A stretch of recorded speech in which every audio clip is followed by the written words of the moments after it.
This is question number 30 for the practice final. This particular question can be a little confusing because question number 29, which we did previously, has the evaluate word. This question looks similar. However, it says what value of x will satisfy the equation.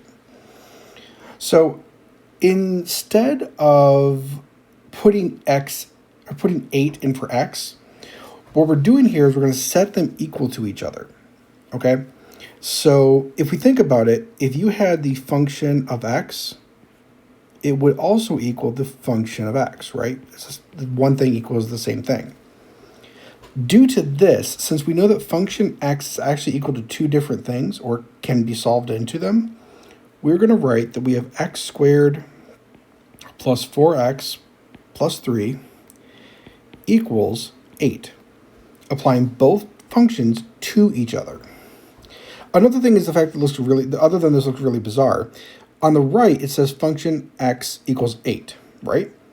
On the left, it says function x equals x squared plus 4x plus 3. Remember that a trinomial, if we know the value for x, is just a single number.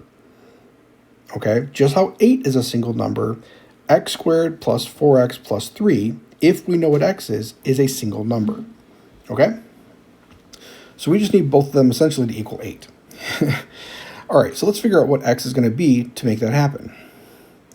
In this case, we need to set the question to 0 so that we can actually process it as a trinomial. So we're going to minus 8 from both sides. So we end up with x squared plus 4x minus 5. Then we're going to think of two numbers that multiply to 5. Well, there's only 1 and 4. So 1 and 5. And because we have a negative c, we're looking for the difference. But a positive b means our bigger is positive and the other one is negative. So again, negative 1 times 5 will be negative 5, but negative 1 plus 5 will be positive 4.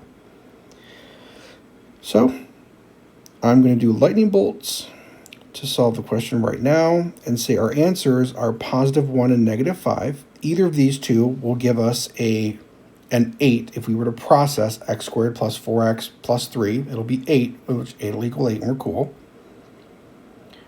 And then at this point, they're going to equal, not equal 0. There is another way of doing this problem, and of course it is taking it one step at a time. That is saying that we have x minus 1 is equal to 0, and x plus 5 is equal to 0, plus 1 minus 5, x is 1, x is negative 5. So you can also do that again. The lightning bolts is just kind of a shortcut. And that's it.